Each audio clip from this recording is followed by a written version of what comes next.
Este vídeo é a 8ª parte do conto The Black Stranger, traduzido aqui como O Forasteiro Negro ou O Estranho de Preto, escrito por Robert E. Howard na década de 1930. Como ilustração, vamos usar a adaptação única para os quadrinhos, feita pela Marvel e publicada na revista The Savage Sword of Conan, números 47 e 48, dos meses de dezembro de 1979 e janeiro de 1980. Foi publicada no Brasil pela editora Abril, na Espada Selvagem de Conan, números 90 e 91, em maio e junho de 1992. Posteriormente, a editora Mitos a republicou numa edição especial encadernada, Conan, o Libertador, e, recentemente, a editora Panini a trouxe na coleção encadernada da Espada Selvagem de Conan, números 14 e 15.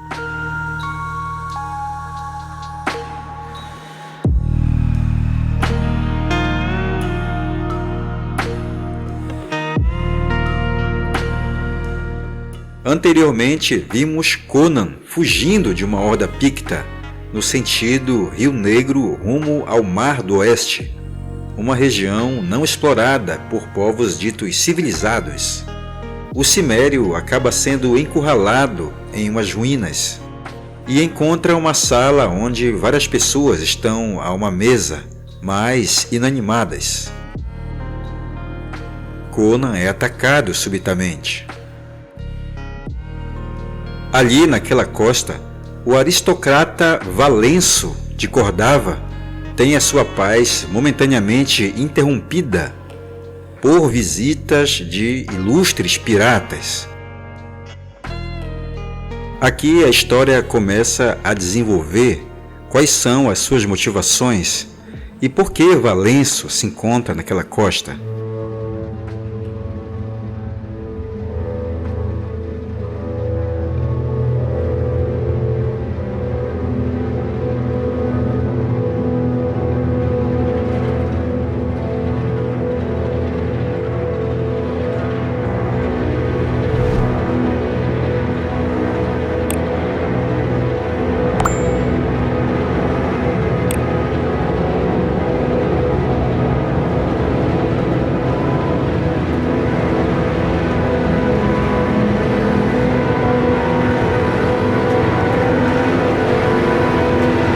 A noite havia caído, mas tochas se estendiam ao longo da costa, revelando uma insana e tétrica cena.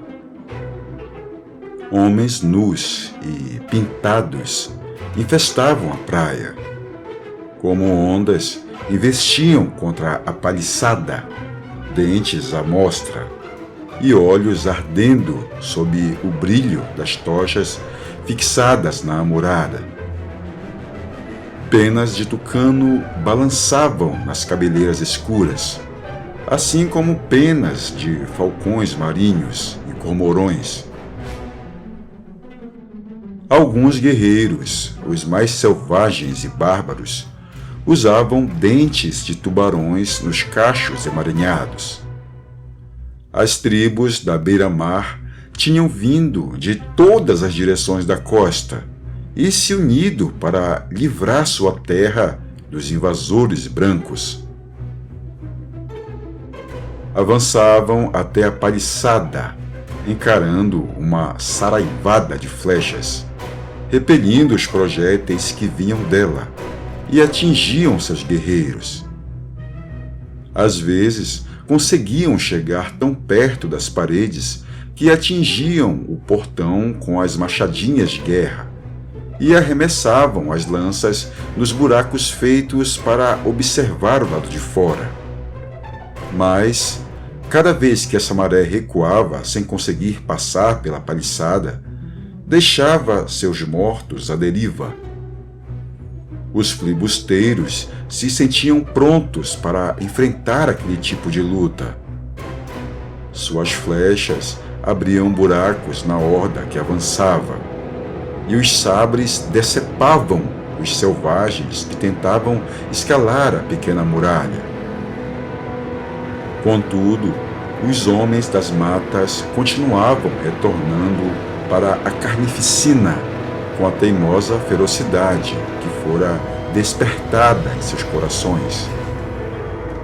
São como cães raivosos, Zarono gritou, golpeando as mãos morenas que tentavam subir pelas paliçadas, enquanto seus rostos sombrios lançavam rosnados. Se conseguirmos manter o forte até o amanhecer, vão perder o ímpeto. Conan grunhiu, partindo um crânio ao meio com precisão profissional. Não vão sustentar um cerco longo. Veja, estão recuando. O ataque retrocedeu e os homens na paliçada limparam o suor dos olhos. Contaram os mortos e limparam os cabos escorregadios das lâminas, ensopados de sangue. Como lobos famintos, afastados, a contragosto de uma presa encurralada, os píquitos recuavam para além da luz das tochas. Somente os corpos dos mortos podiam ser vistos da fortaleza. Eles se foram. Strom balançou a suada cabeleira castanha.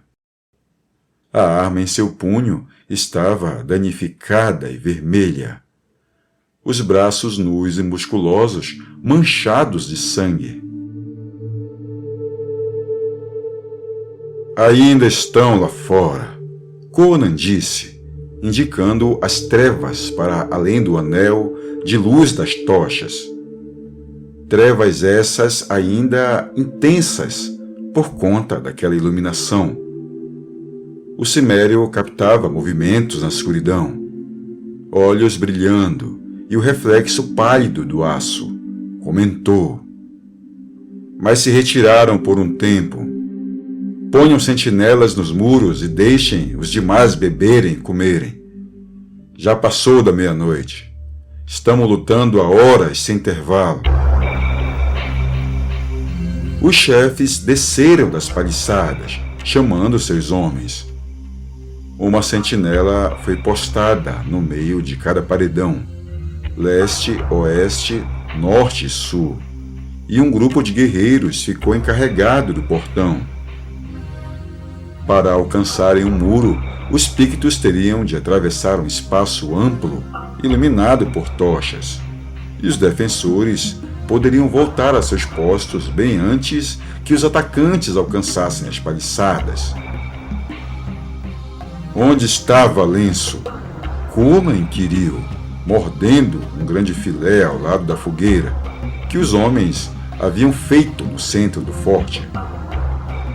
Piratas, bucaneiros e servos se misturavam, devorando a carne, sorvendo a cerveja que as mulheres traziam e permitindo que seus ferimentos fossem tratados. Desapareceu há 1 hora. Strom grunhiu. Estava lutando ao meu lado, na amurada, quando, de repente, parou e olhou para a multidão como se tivesse visto um fantasma. Olhe, ele disse. O demônio de preto. Estou vendo, ele está ali na noite. Eu poderia jurar que vi uma silhueta alta demais para ser de um píquito se mover em meio às sombras, mas foi só um vislumbre e ele desapareceu. No entanto, Valenço desceu da paliçada e cambaleou para a mansão, como se tivesse recebido um ferimento mortal. Não o vi desde então. Ele provavelmente viu um demônio da floresta. Conan disse, tranquilamente. Os píquitos dizem que esta costa é apinhada deles. O que temo são flechas incendiárias. É provável que comecem a dispará-las a qualquer instante. O que foi isso? Pareceu um grito de socorro. Quando a luta cessou, Belissa e Tina foram até a janela, de onde haviam se retirado por conta do risco das flechas. Observavam em silêncio os homens se reunindo em torno da fogueira. "Não há homens o suficiente nos paredões", disse Tina. Apesar de nauseada ante a visão dos cadáveres em volta da paliçada, Belissa foi forçada a sorrir. "Você acha que entende mais de guerras e cerco do que os filibusteiros?" perguntou gentilmente. "Deveria haver mais homens na murada", a menina insistiu, tremendo. "E se o homem vestido de preto voltar?" Belissa estremeceu ante o pensamento. "Estou com medo", Tina murmurou. "Espero que Strong e Zarono tenham morrido." "E Conan não?" Belissa perguntou, curiosa. "Conan não machucaria a gente", a menina respondeu, confiante. "Ele segue seu código de honra bárbaro, mas os outros dois são homens que perderam toda a honra." "Você é sábia demais para sua idade, Tina", disse Belissa, com a vaga inquietação que a precocidade da garota lhe despertava. "Olhe", Tina apontou. "A sentinela da parede sul desapareceu. Eu o tinha visto na paliçada agora mesmo, mas não está mais lá." Da janela delas, a face sul da pequena muralha era visível por sobre os telhados de uma fileira de cabanas que seguiam em paralelo à murada por quase toda a sua extensão. Entre ela e a parte de trás das cabanas havia uma espécie de corredor aberto, com 3 ou 4 metros de largura. Essas cabanas eram ocupadas pelos serviçais. "Para onde a sentinela foi?" Tina sussurrou, apreensiva. Belissa observava uma extremidade do corredor formado pelas cabanas, que não ficava longe da porta lateral da mansão. Podia jurar ter visto uma sombra deslizar vinda das moradas e desaparecer porta adentro. Seria a sentinela desaparecida? Por que havia saído de seu posto e entrado na mansão tão sutilmente? Ela não acreditava que era a sentinela e começou a ser tomada por um medo inominável que gelou seu sangue. "Onde está o conde, Tina?" perguntou. "No grande salão, milady. Está sentado só à mesa, enrolado em seu manto e bebendo vinho, com o rosto cinzento como a morte." "Vai, diga a ele o que vimos. Vou continuar vigiando da janela, caso os píquitos venham pelo muro desguarnecido." Tina partiu. Belissa ouviu seus passos pelo corredor e depois descendo as escadas. Então, de modo abrupto e terrível, um grito de pavor eclodiu, tão pungente que quase fez o coração de Belissa parar. A jovem saiu do quarto e atravessou o corredor antes de ter consciência de que seus membros se moviam. Desceu as escadas correndo e parou, como que transformada em pedra. Não gritou como Tina havia feito. Foi incapaz de emitir qualquer som ou de se mexer. Viu a menina, ciente de suas pequenas mãos, agarrando-a freneticamente. Mas essa era a única realidade sã em uma cena de um pesadelo sombrio de morte e insanidade. Estava paralisada pela monstruosa sombra antropomórfica que abria seus longos braços contra o lúrido brilho do fogo infernal.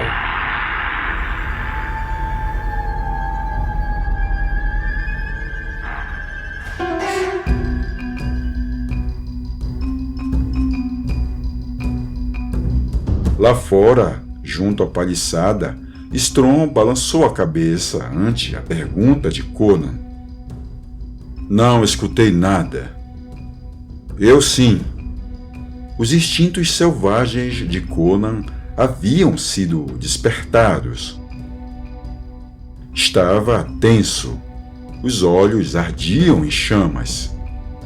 Veio da face sul, de trás daquelas cabanas. Desembainhou seu sabre e seguiu para a paliçada. No complexo, a murada sul e a sentinela que montava a guarda não eram visíveis, ficando escondidos atrás das cabanas. Strong o seguiu, impressionado pelo comportamento do cimério. Precavido, Conan parou diante da abertura entre as habitações e o muro. O espaço era fracamente iluminado por tochas que brilhavam de ambos os lados, nos cantos do forte, e, na metade do corredor natural, havia uma forma estirada no chão. Bracos! Strong berrou, adiantando-se e ajoelhando ao lado da figura caída. Por Mitra, seu pescoço foi cortado de orelha a orelha. Conan varreu o espaço com um olhar rápido, vendo que estava vazio, exceto por ele, Strong e o morto. Espiou através de um buraco que dava para fora. Nas proximidades do forte, sob a luz das tochas, ninguém se movia. Quem pode ter feito isto? Ele se perguntou. Zaron. Strong pôs-se de pé, regurgitando a fúria de um gato selvagem. Os pelos eriçados e o rosto tremendo. Mandou que seus ladrões apunhalassem meus homens pelas costas. Planeja acabar comigo pela traição. Maldição! Estou em perigo aqui dentro e lá fora. Espere. Conan o deteve. Não creio que Zaron...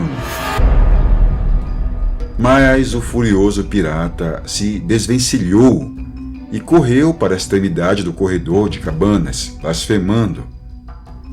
Conan foi atrás dele, também praguejando. Strong seguiu direto para a fogueira em torno da qual a silhueta alta de Zaron era visível, tomando uma caneca de cerveja. Sua surpresa foi imensa quando a caneca foi arrancada violentamente de sua mão, cobrindo seu peito com espuma. Foi forçado a se virar para confrontar o rosto distorcido pela ira do capitão pirata. Seu cão assassino! Strong rugiu. Vai matar meus homens pelas minhas costas, enquanto eles lutam pela sua pele imunda, tanto quanto pela minha?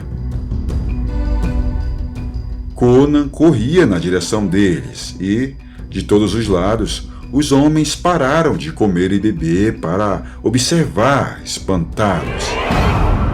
Do que está falando? Zaron retorquiu. Você mandou que seus homens apunhalassem os meus em seus postos, gritou furiosamente o baracho. Mentiroso! O ódio latente transformou-se numa chama súbita. Com um uivo incoerente, Strong levantou o sabre e golpeou a cabeça do bucaneiro. Zaron bloqueou o ataque, usando o braço esquerdo, protegido pela armadura, e faíscas voaram enquanto ele recuava, desembainhando a espada.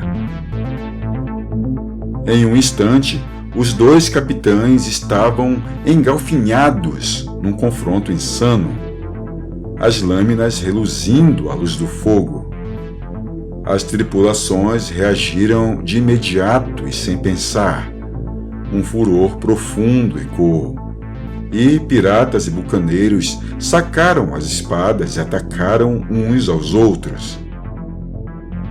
Os homens nas almoradas abandonaram seus postos e desceram das paliçadas, empunhando suas lâminas.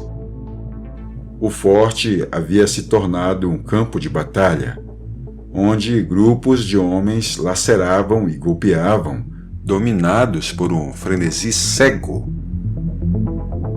Alguns guerreiros e serviçais foram arrastados para a contenda, enquanto os soldados à frente do portão se viraram, observando a cena espantados e esquecendo-se do inimigo do lado de fora. Tudo aconteceu tão rápido, paixões explodindo e tornando-se uma súbita batalha, que os homens estavam lutando por todo o forte antes que Conan conseguisse chegar até os líderes enlouquecidos. Ignorando suas espadas, ele os separou com tamanha violência que ambos titubearam para trás, e Zarono tropeçou e caiu. Seus idiotas malditos! Querem jogar nossas vidas fora? Strom babava raivosamente e Zarono gritava, pedindo socorro. Um bucaneiro correu para pegar Conan pelas costas e decepar sua cabeça. O cimério virou-se e segurou seu braço, parando o golpe no ar. Olhem, seus tolos! Ele bradou, apontando com sua espada. Alguma coisa em seu tom chamou a atenção da massa, que lutava ensandecida. Os homens detiveram-se com as espadas levantadas, Zarono ainda de joelhos, e todos se viraram para ver. Conan apontava para um soldado na paliçada. O homem recuava, os braços debatendo-se no ar, sufocando enquanto ele tentava gritar. Súbito, ele mergulhou para o chão e todos viram uma flecha negra enfiada entre seus ombros. Um brado de alarme varreu o complexo. Na sequência, sobreveio o clamor de gritos arrepiantes e o devastador impacto de machados no portão. Flechas incendiárias passaram por sobre a murada e atingiram as cabanas, e feixes finos de fumaça azul começaram a surgir e subir vacilantes para o céu. Então, de trás das cabanas que se alinhavam diante da face sul do forte, rápidas e furtivas figuras surgiram, correndo por ele. Os píquitos entraram! Conan gritou. O caos acompanhou seu grito. Os filibusteiros encerraram a contenda. Alguns se viraram para enfrentar os selvagens. Outros correram para as ameias. Os píquitos não paravam de surgir por detrás das cabanas, fluindo por todo o terreno, seus machados colidindo com os sabres dos marujos.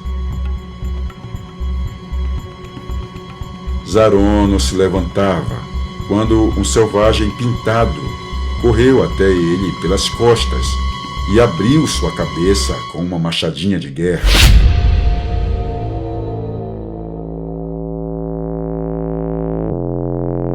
Conan e um grupo de marujos batalhava contra os píquitos do lado de dentro da paliçada, e Strom, com a maioria de seus homens, subiu para as ameias, cortando as figuras negras que surgiam, escalando os muros de madeira. Os píquitos, que haviam se aproximado sem serem vistos e cercado o forte enquanto seus defensores lutavam entre si, atacavam por todos os lados. Os soldados de Valenço reuniam-se todos no portão, tentando mantê-lo contra um barulhento enxame de demônios exultantes. Cada vez mais selvagens surgiam por detrás das cabanas, tendo escalado o muro sul sem defesas.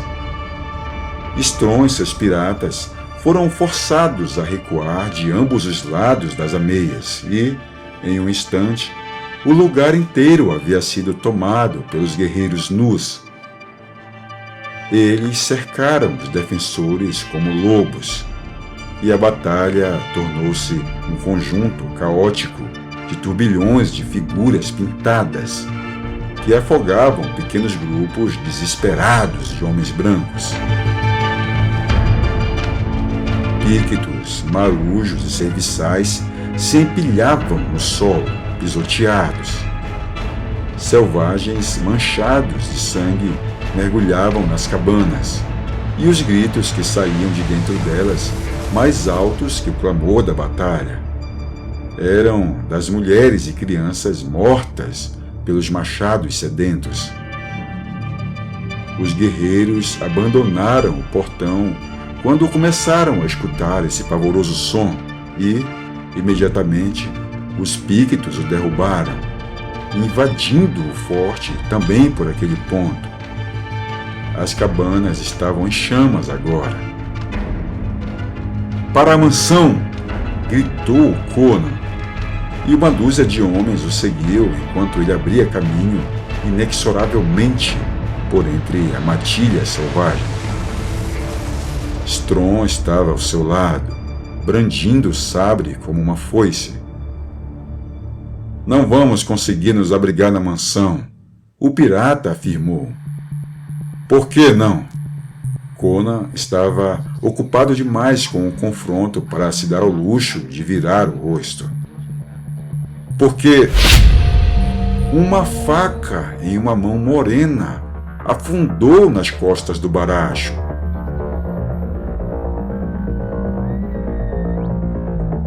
Que o demônio o devore, maldito!" Strong virou-se cambaleando e partiu a cabeça do Píquito ao meio até o maxilar. Desequilibrou-se e caiu de joelhos, sangue vertendo de seus lábios. "A mansão está em chamas", grasnou antes de despencar.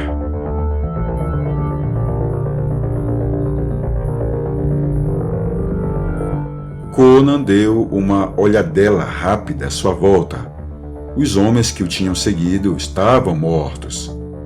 O Píquito que arfava pela própria vida aos pés do cimério era o último do grupo que barrava seu caminho. Por todos os lados a batalha ainda irrompia, mas, naquele momento, ele estava sozinho. E não estava longe da Murada Sul. Mais alguns passos e poderia subir nas ameias, pular por cima da barreira e desaparecer na noite. Mas lembrou-se da garota indefesa dentro da mansão, de onde agora a fumaça saía profusamente. Correu para o edifício. Um chefe com uma pena na cabeça surgiu diante da porta e ergueu seu machado de guerra, enquanto, por trás do cimério, em fuga, fileiras de guerreiros convergiam em sua direção. Ele não desacelerou as passadas. Um golpe de cima para baixo do sabre bloqueou e defletiu o machado do Píquito, partindo sua cabeça. No instante seguinte, Conan passou pela porta, bateu-a e passou a tranca, protegendo-se dos machados que castigavam a madeira. O grande salão estava preenchido por uma fumaça densa, obrigando-o a tatear praticamente às cegas. Em algum lugar, uma mulher choramingava em pequenos e histéricos soluços de horror. O bárbaro atravessou as espirais de fumaça e deteve-se, olhando para o salão. O local estava escuro e sombrio por causa da fumaça no ar. O candelabro de prata estava virado, as velas apagadas, e a única iluminação vinha do brilho lúrido da ladeira e da parede onde ela ficava, pela qual as chamas erguiam-se do chão até as vigas, e, delineada contra aquele brilho lúgubre, Conan viu uma forma humana oscilando em uma corda. O rosto do morto virou-se em sua direção, acompanhando o balanço da corda, e estava distorcido demais para ser reconhecido. No entanto, Conan sabia que aquele era o Conde Valenço, enforcado em uma viga de seu próprio teto. Mas havia algo mais no salão. Conan viu, através da fumaça, uma figura negra e monstruosa, emoldurada pelo brilho daquelas chamas infernais. Seu contorno lembrava vagamente o de um homem, mas a sombra, projetada na parede, não tinha nada de humano. Kron! Murmurou o bárbaro, paralisado ante a percepção de que estava frente a frente com uma criatura contra a qual a espada era impotente. Viu Belissa e Tina abraçadas, agachadas ao pé das escadas. O monstro sombrio recuou, avolumando-se como um gigante contra as chamas, os grandes braços abertos, uma face sinistra espreitando em meio à fumaça, semi-humana, demoníaca, completamente pavorosa. Conan viu os chifres, a boca aberta, as orelhas pontiagudas.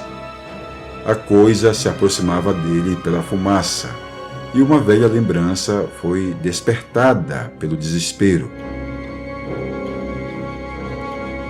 Perto do cimério havia um enorme banco de prata ornamentado, que outrora fizera parte do esplendor do castelo Corzeta. Conan o agarrou e ergueu acima da cabeça. Prata e fogo! Rugiu, sua voz uma lufada de vento, e arremessou o banco com toda a força de seus músculos de ferro. Ele atingiu em cheio aquele peito poderoso e negro.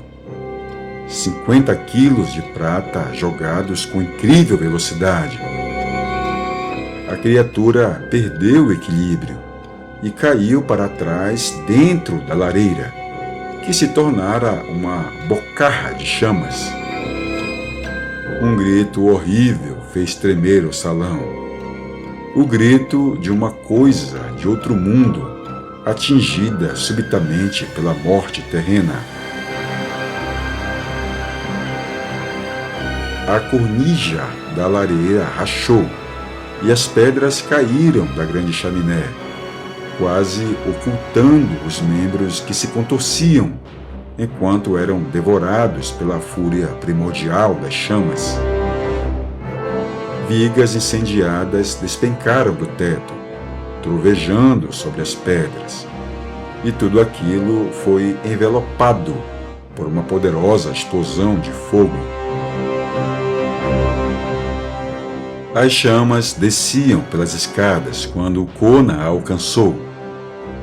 Colocou a garota desmaiada debaixo de um dos braços e fez Belissa ficar de pé, em meio aos estalidos do fogo.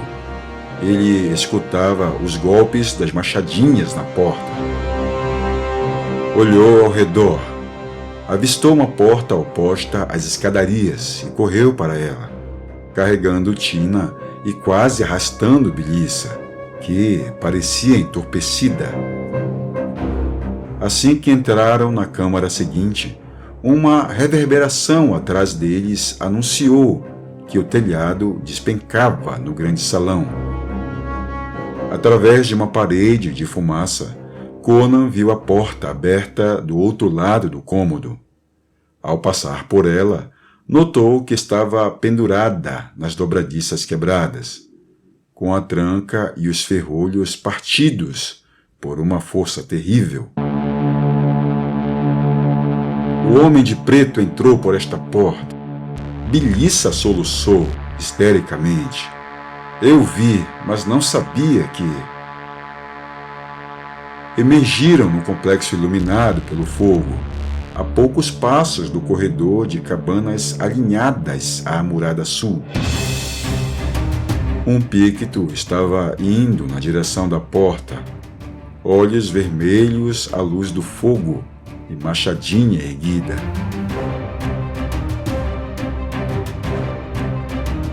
Girando a menina em seu braço para longe do ataque, Conan enfiou o sabre no peito do selvagem e, a seguir, pegou Belissa no colo e correu em direção à murada, carregando ambas as garotas.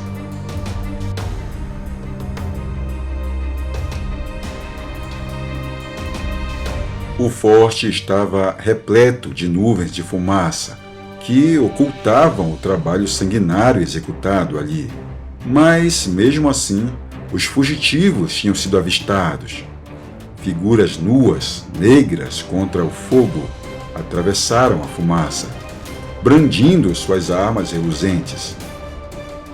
Ainda estavam alguns metros atrás, quando Conan se abaixou no espaço entre as cabanas e o muro. Do lado oposto do corredor, viu outras silhuetas uivando, correndo para matá-lo. Parou subitamente. Arremessou o corpo de Belissa na ameia e a seguiu com um salto. Passando-a sobre a paliçada, jogou-a na areia do lado de fora. E fez o mesmo com Tina. A seguir, um machado arremessado atingiu um tronco ao lado de seu ombro. Mas ele logo passou por cima do muro também e tomou novamente nos braços sua carga confusa e indefesa. Quando os pictos chegaram ao muro, o espaço diante da paliçada estava vazio, exceto pelos mortos. O amanhecer pintava as águas de um matiz rosa envelhecido. Bem além das águas tingidas, uma mancha branca podia ser vista em meio à névoa. Uma vela que parecia suspensa no céu cor de pérola. Num promontório, Conan, o cimério, segurava um manto rasgado sobre uma fogueira feita com galhos verdes. Conforme manipulava o manto, lufadas de fumaça acendiam, oscilavam contra a alvorada, desapareciam. Belissa estava agachada ao lado dele, envolvendo Tina com um abraço. Acha que vão entender? Vão ver com certeza, ele assegurou. Ficaram a noite inteira indo de lá para cá, para esta costa, na esperança de avistar sobreviventes. Estão assustados. São só meia dúzia de homens e nenhum consegue navegar bem o suficiente para ir daqui às Ilhas Baraxas. Então vão entender meus sinais. É o código pirata. Estou dizendo que seu capitão e todos os marujos estão mortos e pedindo que venham para a costa e nos levem a bordo. Sabem que sei navegar e ficarão felizes de estar sob meu comando. Não tem opção. Sou o único capitão que restou. E se os pictos avistarem a fumaça? Ela estremeceu, olhando para trás, para além das areias e arbustos, até onde, quilômetros ao norte, uma coluna de fumaça erguia-se no ar estático. É improvável que vejam. Depois que as escondi na floresta, retornei e os vi arrastando barris de vinho e cerveja dos depósitos. Vários deles já estavam caídos. A esta altura devem estar todos estirados, bêbados demais para se mexerem. Se eu tivesse 100 homens, poderia aniquilar aquela horda inteira. Veja, a mão vermelha lançou um sinal. Isso significa que estão vindo nos apanhar. Conan pisou na fogueira até apagá-la. Devolveu o manto a Belissa e se espreguiçou como um gato. A garota o observava, espantada. Seu comportamento imperturbável não era fingido. A noite de fogo, sangue e morte, e a posterior fuga pela selva escura não haviam abalado em nada seus nervos. O cimério estava tão calmo como se estivesse passado a noite comendo e festejando. Belissa não tinha medo dele. Sentia-se mais segura do que jamais estivera desde que chegara àquela costa selvagem. Ele não era como os outros filibusteiros, homens civilizados, que haviam repudiado todos os padrões de honra e viviam sem nenhuma. Conan agia de acordo com o código de seu povo, que era bárbaro e sangrento, mas ao menos conservava seus patamares peculiares de honra. Acha que está morto? Questionou com aparente descaso. Ele não perguntou a quem se referia. Acho que sim. Prata e fogo são mortais para os espíritos do mal, e ele teve uma boa dose de ambos. Ninguém tornou a tocar no assunto. A mente de Belissa encolheu-se ao retraçar a cena em que a figura de preto adentrou o grande salão e uma vingança muito protelada foi horrivelmente consumada. O que vai fazer quando voltar para Zingara? Conan perguntou. Ela balançou a cabeça impotente. Não sei, não tenho dinheiro ou amigos. Não fui educada para ganhar a vida. Talvez tivesse sido melhor se uma daquelas flechas tivesse atingido meu coração. Não diga isso, milady, exclamou Tina. Eu trabalharei por nós duas. Conan tirou uma pequena algibeira de couro de dentro de seu cinturão. Não consegui pegar as joias de Thutmekri, afirmou. Mas tenho aqui algumas ninharias que encontrei no baú de onde peguei as roupas que estou vestindo. Despejou um punhado de rubis cintilantes na própria palma. Valem uma fortuna. Colocou-as de volta na algibeira e entregou a ela. Mas não posso aceitar. Ela começou a dizer. Claro que pode. Seria melhor eu a deixar aqui para que os pictos arrancassem seu escalpo do que fazê-la morrer de fome na Zingara, disse. Sei o que não é ter um centavo nas terras iborianas. Em meu país, às vezes, temos fome, mas isso só ocorre quando não há comida em lugar algum. Já no mundo civilizado, vi pessoas doentes de tanto comer, enquanto outras passam fome. Sim, já vi homens caírem e morrerem de fome, recostados às paredes de lojas e armazéns entupidos de comida. Às vezes eu também ficava faminto, mas sempre tomei o que precisava usando a ponta da minha espada. Como você não pode fazer isso, fique com esses rubis. Pode vendê-los para comprar um castelo, escravos e roupas finas. Com isso, não vai ser difícil conseguir um marido, porque homens civilizados adoram mulheres com posses desse tipo.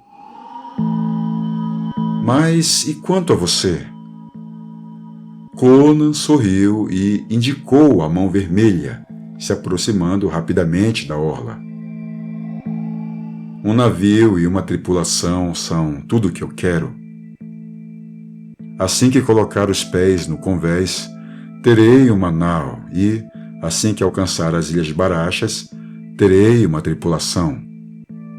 Os rapazes da Irmandade Vermelha estarão ávidos para navegar comigo, porque sempre os levo a pilhagens extraordinárias. E, tão logo deixe você e a menina numa costa zíngara, mostrarei aos cães o que é pilhagem de verdade. Não, nada de me agradecer.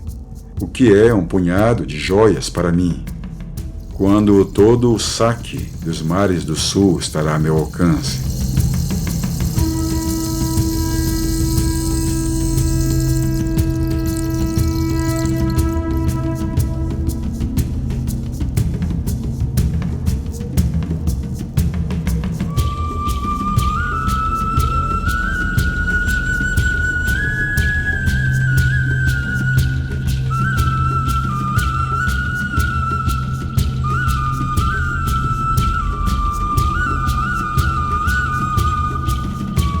Valeu por assistir até agora.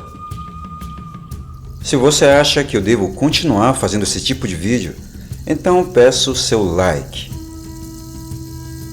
O Crônicas Iborianas é o canal do Conan. Aqui toda semana tem conteúdo sobre o Cimério. Então, se você não é inscrito, cogite se inscrever. Agora você já pode apoiar o canal. Lá embaixo do vídeo você tem a opção Valeu, que pode clicar e apoiar o nosso trabalho com algum valor. Fique à vontade para contribuir se você puder.